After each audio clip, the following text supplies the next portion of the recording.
Welcome back. We do have some updates now on a major breaking news story that we've been following in the area.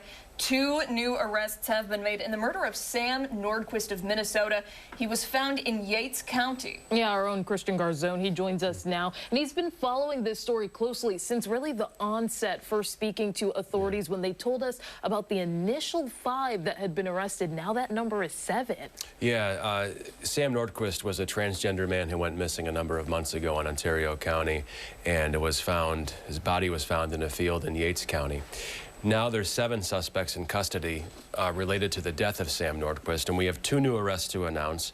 29-year-old Kimberly Sochia of Canandaigua, New York, I'm probably saying her last name wrong, and then 21-year-old Thomas Eaves of Geneva for the charges of second-degree murder, depraved indifference. They were arrested last night.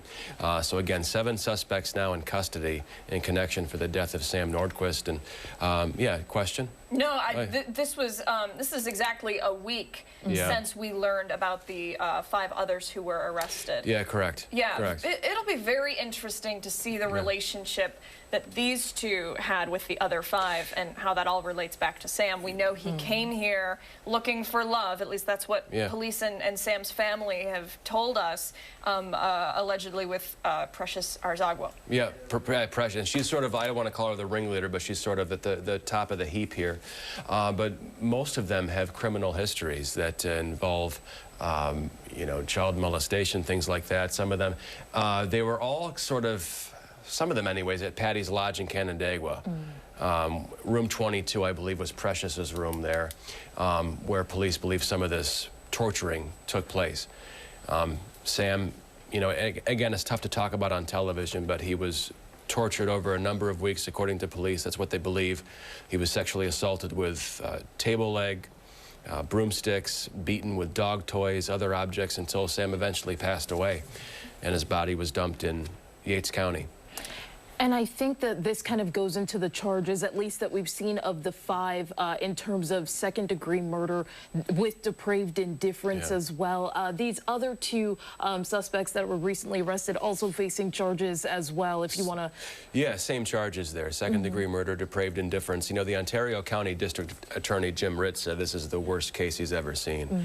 And that's saying a lot. And when you start to read through the details, it's just so disgusting what these 5 are accused of doing, all sort of working together to torture Sam, allegedly torture Sam, and then dump his body in Yates County. And the family, you know, talking to the family, you sort of see the stages of grief taking place as they sort of light up talking about Sam with great memories, and then they come crashing down because, you know, that love he was looking for out here was taken from him in such an awful way, the most horrendous way you can possibly think of.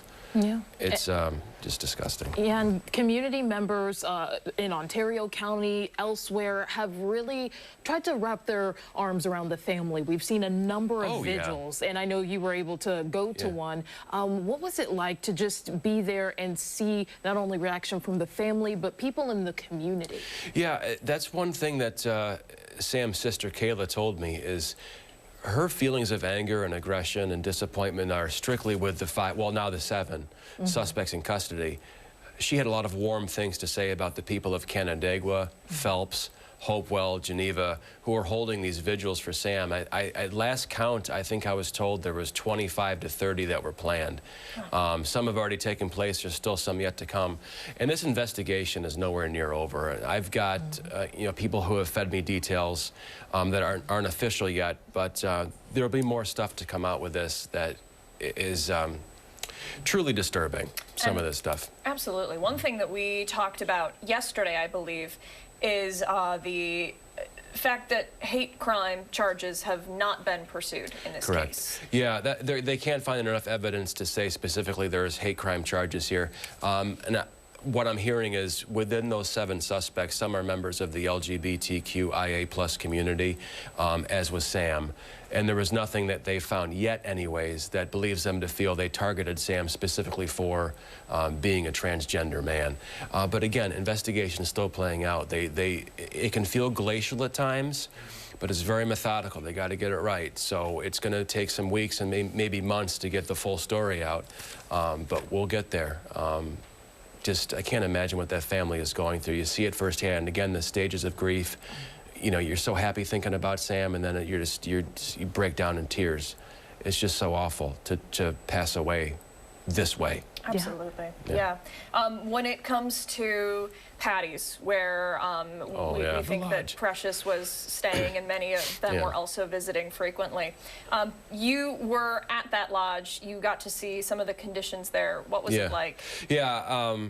I know the area. It's on 5 and 20. Is Hopewell, kind of bleeds into Canandaigua there, but Patty's Lodge is like somewhere a cross between a motel and some kind of like temporary living facility. You can pay by the week there. And room 22, which I believe is supposed to be Precious's place, looked like people have been there for the long haul. I saw children's toys and things like that on the front, which is another area of concern. And I did see a notification on the door from CPS saying they took children out of there, which is a whole other level to the story if children were actually inside there when this was going on.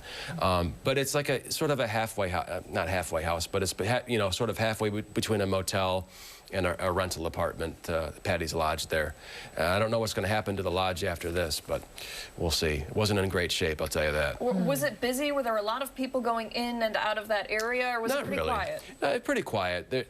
I want to say there's like 3 or 4 buildings, 3 or 4 or 5 buildings or so that are separate units, so it's not some huge complex. I have stayed at the Miami Motel before when I was in high school, which is like next door pretty much. So I know the area well, but it wasn't a hubbub of activity, just kind of people going about their business. And there were a couple there who were kind of wondering what the heck's going on here with all the police and the news crews. But I'm curious about the future of Patty's Lodge, but that's really the least concern here and the totem pole of the story. So yeah, it's just more details to come as the weeks press on. It's going to probably get more disturbing, and I would just caution people before you see this story on the news, maybe, you know, take a breath, prepare yourself, because it's not gonna be pretty. Yeah. Yeah. Christian, thanks for the update. We appreciate it. I'm sure much more will come with these 2 new individuals taken into custody. Hopefully we'll get an update today from law enforcement. We'll keep you posted. 13wham.com.